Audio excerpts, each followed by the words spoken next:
આ બ્રહ્માંડમાં સૌથી શક્તિશાળી 10 મહાવિદ્યા જેનું આપણે પૂજા કરીએ છીએ, એને માનીએ બી છીએ, પણ એમના વિશે આપણે જાણતા નથી, એનાથી અણજાણ છીએ આપણે, જે સૌથી શક્તિશાળી છે અને આ બ્રહ્માંડમાં વસેલી છે. તો જોઈએ મિત્રો આજે આપણા આ વિડીયોમાં. તો જય માતાજી મિત્રો, મંત્રોની દુનિયા કલયુગમાં તમારું સ્વાગત છે. આજે આપણે જાણીશું બ્રહ્માંડની સૌથી શક્તિશાળી 10 મહાવિદ્યા વિશેનું, કે જેની આપણે પૂજા કરીએ છીએ પણ એના નામ બીજા હોવાથી આપણે એના વિશે અંજાન છીએ અને એના વિશે જાણતા નથી. તો મિત્રો મારી ચેનલ ઉપર નવા હોય તો મારી ચેનલને સબસ્ક્રાઈબ કરી લેજો અને આ વિડીયો પસંદ આવે તો લાસ્ટમાં તમે લાઈક કરી દેજો અને કોમેન્ટમાં તમે જે માતાજીને પૂછતા હોય એનું નામ જરૂરથી લખજો. તો જોઈએ મિત્રો, બ્રહ્માંડમાં એવું કહેવાય છે કે સૌથી શક્તિશાળી 10 મહાવિદ્યાઓનું વર્ણન થયેલું છે, જે અલગ અલગ નામથી પ્રસિદ્ધ છે.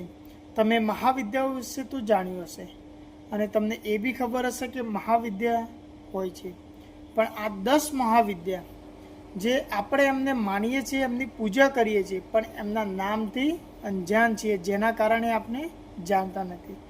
તો મિત્રો બ્રહ્માંડમાં 10 મહાવિદ્યાઓ વસેલી છે, કે જેનું હું તમને નામ જણાવું તો એક કાલી, બીજી તારા, ત્રીજી 1600 શ્રી વિદ્યા, ચોથી ભુવનેશ્વરી, પાંચમી ત્રિપુરા ભૈરવી, છઠ્ઠી સિંહમસ્તકા, સાતમી ગુમાવતી, આઠમી બગલામુખી, નવમી માતંગી અને 10મી કમલાદેવી.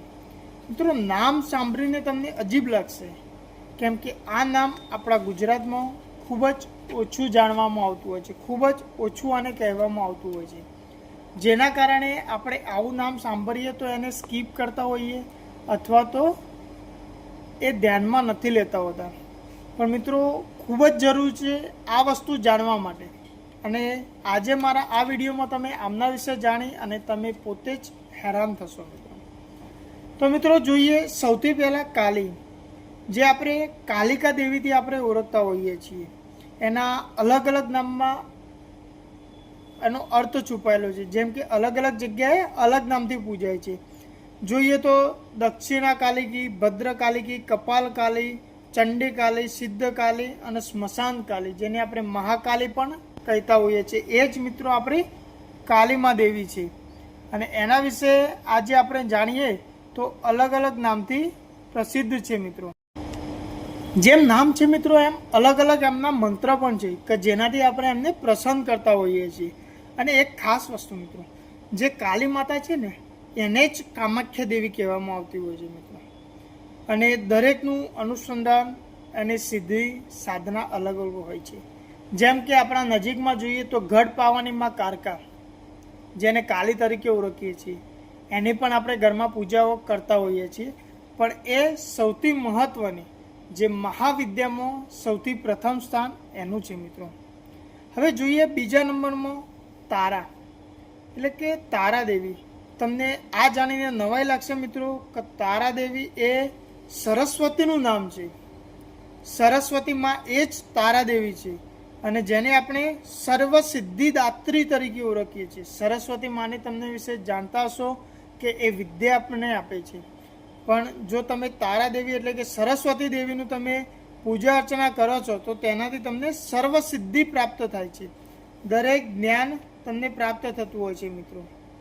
અને કોઈ પણ જગ્યાએ તમે આનો અલગ અલગ રીતે ઉપયોગ કરો છો. માની લો કે દેવીનો મંત્ર એક હોય છે, પણ એની અલગ અલગ રીતે સાધના કરવામાં આવે તો એ અલગ અલગ કામ કરતી હોય છે. જેમ કે સરસ્વતી માં આપણી વાણીની દેવી છે મિત્રો, અને તમે જાણો છો કે વાણીથી દરેક વસ્તુ શક્ય છે. તમે વાણીથી કોઈ પણ વ્યક્તિનું કોઈ પણ કાર્ય કરાવી શકો છો. તો મિત્રો આવું જ આપણે ત્રીજું જોઈએ કે 16 શ્રી વિદ્યા, જેને આપણે ત્રિપુર સુંદરી પણ કહેવામાં આવે છે. અને આ નામ મિત્રો તમને આખું અલગ લાગે છે, પણ ખરેખર આ એ ગાયત્રીમાંનું જે સ્વરૂપ છે મિત્રો, જે આપણે ગાયત્રીમાં છે એનું જ સ્વરૂપ છે 16 શ્રી વિદ્યા, એટલે કે ત્રિપુર સુંદરી મિત્રો. અને આને 3 રૂપથી આપણે વિભાજિત કરીએ તો વાસનાત્મક, મંત્રાત્મક અને સ્થૂળ રૂપાંતર થાય છે મિત્રો. આ અલગ અલગ 3 નામથી એ ઓળખાતી હોય છે. અને એની મુખ્ય શક્તિની વાત કરું તો ભગવતી માલિની એને કહેવામાં આવતી હોય છે મિત્રો. હા, ભગવતી માલિની કહેવામાં આવતી હોય છે આપણી ગાયત્રી માતાને. અને આને અલગ અલગ મંત્ર અને અલગ અલગ એના વિધિથી તમે કોઈ પણ કાર્ય કરી શકો છો મિત્રો. જોઈએ ચોથી ભુવનેશ્વરીમાં.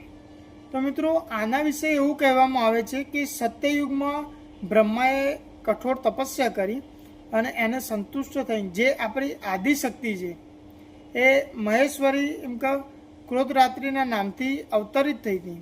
અને તેને આપણે ભુવનેશ્વરી દેવી તરીકે ઓળખતા હોઈએ છીએ મિત્રો. અને ભુવનેશ્વરી દેવીનો મંત્ર એ મિત્રો 3 અક્ષરવાળો મંત્ર હોય છે અને જે સૌથી શક્તિશાળી અને કાર્યરત હોય છે મિત્રો. મંત્ર હું તમને ફરી કહું છું કે મંત્ર દરેક એક હોય છે, જે બીજ મંત્ર હોય છે, સાધના મંત્ર હોય છે, પણ તેની વિધિ અલગ અલગ હોય છે અને દરેક વિધિથી એની અલગ અલગ શક્તિ તમે અર્જિત કરી શકો છો. 5મો મિત્રો હું તમને વાત કરું તો ત્રિપુર ભૈરવી. ભૈરવના નામ તમે સાંભળ્યા છે, ભૈરવીના નામ પણ તમે સાંભળ્યા છે, પણ જે આપણી આ ત્રિપુર ભૈરવી છે એવું કહેવામાં આવે છે કે જે કાશીના કોટવાલ એટલે કે જે કાશીની રક્ષા કરે છે કાર ભૈરવ, એની પત્ની હોવાથી આમનું નામ ભૈરવી પડ્યું છે અને એ એનાથી જાણીતા થયા છે મિત્રો. તમે જાણતા હશો કે અલગ અલગ કાર્ય કરવાથી ભૈરવ સિદ્ધિ થાય છે, એમ આ પણ ભૈરવી સિદ્ધિ કરી અને તમે તમારું કામ કરી શકો છો મિત્રો. આપણે આજે આ 5 મહાવિદ્યાઓ વિશે જાણી. એના અલગ અલગ નામ છે, પણ આપણા ગુજરાતમાં આપણે એને પૂજના કરીએ છીએ, પણ એ મહાવિદ્યા છે એથી આપણે અંજાન છે. તો આવા જ બીજા 5 રહેલા છે મહાવિદ્યાઓ, એના વિશે મિત્રો આગળ જોઈએ. પણ એ પહેલાં મિત્રો મારી એક વિનંતી છે કે મારી ચેનલ ઉપર નવા હોય તો સબસ્ક્રાઈબ જરૂર કરી લેજો મિત્રો. અને જો વિડીયો પસંદ આવે તો લાઈક કરી અને કોમેન્ટ પણ કરી દેજો મિત્રો. બીજું મિત્રો આપણે જોઈએ કે છીન્નમસ્તા, 6ઠ્ઠા નંબરની છીન્નમસ્તા દેવી. મિત્રો આ નામ પણ તમને અજીબ લાગશે, પણ આ નામ વિશે તમે ખરેખર જાણો છો. હા, જે આપણી જોગણી માતા છે એનો જ આપણે છીન્નમસ્તા દેવીમાં ઉલ્લેખ થયેલો છે મિત્રો. જે મહાવિદ્યાઓમાં 6ઠ્ઠા નંબરની છીન્નમસ્તા દેવી છે એ જ આપણી જોગણી માતા છે મિત્રો. અને જેવું એનું નામ છે એવું જ એનું રૂપ છે મિત્રો. તમે જાણતા હશો કે છીન્નમસ્તાને જ્યારે ભૂખ સંતુષ્ટ નહોતી થઈ તો એની 2 સહેલી હતી, તો ત્યારે પોતાના નખથી પોતાનું મસ્તક કાપી અને બંને સહેલીને પોતાનું રક્તથી એનું મતલબ ભૂખ મિટાવી હતી અને પોતે ત્રીજી ધારેથી પોતાની ભૂખ સંતુષ્ટ કરી હતી. આ જ મિત્રો આપણી જોગણી માતા એ જ આપણી છીન્નમસ્તા છે. અને એવું કહેવામાં આવે છે કે જે બિહાર છે તો દરભંગા જનપદથી 16 કિલોમીટર આગળ એક સરિસવ ગામ છે અને ત્યાં મિત્રો હજારો વર્ષ જૂનું છીન્નમસ્તા માનું મંદિર છે મિત્રો.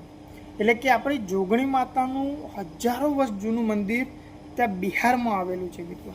તો ત્યાં જઈ એના દર્શન જરૂરથી કરજો મિત્રો. 7મા નંબરમાં જોઈએ તો મિત્રો ગુમાવતી.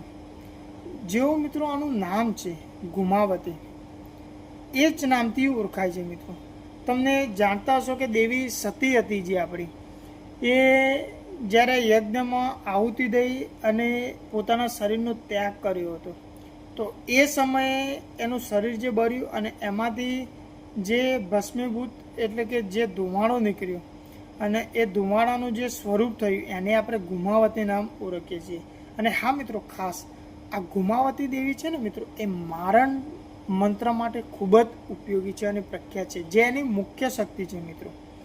આનો મંત્ર તમે જો સાધના કરો છો તો મારણ મંત્રમાં ખૂબ જ ઉપયોગી થતો હોય છે અને જે 100% અસરકારક કરતો હોય છે મિત્રો. બીજું મિત્રો આપણે જોઈએ તો બગલામુખી મિત્રો. તો બગલામુખી દેવી એવું છે કે એનું બીજું એક નામ આપણે જોઈએ તો એને પિત્ત દેવી તરીકે પણ ઓળખીએ છીએ, કે પિતાંબરા દેવી પણ આપણે એને કહેતા હોઈએ છીએ. જેવું એનું રૂપ છે, એનો દેહ જે છે એ પીળા કલરનો હોવાથી મિત્રો એનું નામ એવું પાડવામાં આવ્યું છે. અને આ વશીકરણ માટેનું ખૂબ જ પ્રખ્યાત છે મિત્રો. હા, આ દેવીની તમે સાધના કરો છો તો સર્વ મનોકામના પૂરી કરવા માટેનું તમને એક શક્તિ અર્જિત થતી હોય છે, જેના કારણે તમે કોઈ પણ કાર્ય કરી શકો છો. અને એવું કહેવામાં આવે છે મિત્રો કે જે વારાણસી છે ત્યાં સંકટા ઘાટની પાસે પિતાંબરા દેવીનું એક પ્રાચીન મંદિર ત્યાં આવેલું છે મિત્રો. જો વારાણસી જાઓ તો ત્યાં દર્શન જરૂર કરજો મિત્રો. હવે જોઈએ મિત્રો 9મા નંબરની માતંગી દેવી. મિત્રો તમે અવનવી ટીવી સિરિયલમાં આ નામ તો સાંભળ્યું જ હશે કે જે માતંગી દેવી કહેવાય છે. હા મિત્રો, એ આપણા 9મા નંબરની મહાવિદ્યા છે મિત્રો. એવું કહેવામાં આવે છે કે નરાધમ જીવોનું વશીકરણ એટલે કે વશીભૂત કરવા માટે આપણે માતંગી દેવીનો ઉપયોગ કરી શકીએ છીએ. અને માતંગ ઋષિ જે હતા એ જંગલમાં ગૂઢ તપસ્યા કરતા હતા અને એના ફળ સ્વરૂપે ભગવતી ત્રિપુર સુંદરી જે પ્રગટ થઈ અને એમને જે ત્રીજી આંખમાંથી જે લલાટ એટલે કે જે લીસોટો નીકળ્યો એમાંથી ઉત્પન્ન થઈ એ આપણી માતંગી દેવી છે. અને આમાં બીજું એવી બી માન્યતા છે કે મતંગાસુરનો જે વધ કરવાના કારણે એનું નામ માતંગી પડ્યું મિત્રો. તો આવું અલગ અલગ નામથી મિત્રો જાણીતી હોય છે. અને ત્રીજી આપણે જોઈએ મિત્રો 10મી આપણે જોઈએ તો કમલા દેવી. મિત્રો કમલા દેવીની તમે દરરોજ પૂજા કરો છો. શું તમે જાણો છો કે કમલા દેવી કોણ છે? તો મિત્રો આપણી જે ભગવતી લક્ષ્મી રહી એ જ મિત્રો કમલા દેવી છે. એને પુરાણોમાં કમલા દેવી નામથી આપણે સંબોધન કરવામાં આવ્યું છે અને એને કમલા દેવીના નામથી ઓળખવામાં આવે છે. તમને કમલા દેવીનો કોઈ પણ તમને વિડીયો કયું તમને જાણવા મળે તો તમે એને સ્કીપ કરો છો, પણ તમે એ નથી જાણતા કે એ જ આપણી લક્ષ્મીમાં છે, જેના અલગ અલગ નામથી પણ ઓળખાય છે, જેમ કે સિદ્ધલક્ષ્મી, મહાલક્ષ્મી, ગજલક્ષ્મી અને રાજ્યલક્ષ્મી. મિત્રો જેવા નામ છે એવા એના મંત્રો પણ છે. અને તમે જો આનો ખરેખર પૂજા અર્ચના કરો છો તો ધનનો ભંડાર છે મિત્રો. મહાલક્ષ્મી એ ધન દિવાળી છે મિત્રો, જે કમલા દેવીથી જાણીતી છે. તો મિત્રો આજે આપણે આ 10 મહાવિદ્યાઓ વિશે જાણ્યું. એમાં અલગ અલગ દેવી દેવતા હતા જેના પુરાણોમાં નામ અલગ છે અને આપણે અત્યારે દરેક સ્થાન મુજબ એનું નામ અલગ અલગ રીતે આપણે એમની પૂજા અર્ચના કરીએ છીએ. તો મિત્રો મને એક વાત જરૂર જણાવજો કે જો તમે આના વિશે જાણતા હોય તો મારી કોમેન્ટમાં જરૂર લખજો કે કયા દેવી વિશે તમે જાણતા હતા, અને જો ના જાણતા હોય તો પણ તમે કહેજો. જો મારી માહિતી તમને યોગ્ય લાગી હોય અને તમારા કામ રૂપે આવી હોય તો મારી કોમેન્ટમાં જરૂર લખજો મિત્રો. તો આવી આપણી બ્રહ્માંડમાં સૌથી શક્તિશાળી 10 મહાવિદ્યાઓ વિશે જાણ્યું, જેમાં આપણા જે મતલબ કે જે ધાર્મિક ગ્રંથો છે એમાં નામ અલગ છે અને આપણે જે અત્યારે એની પૂજા કરીએ છીએ એમાં નામ અલગ છે મિત્રો. તો આ દરેક દેવ એક જ છે અને એમની પૂજા સારી અને સાચી રીતે એની પૂજા કરવાથી મિત્રો આ શક્તિ તમે પણ પ્રાપ્ત કરી શકો છો.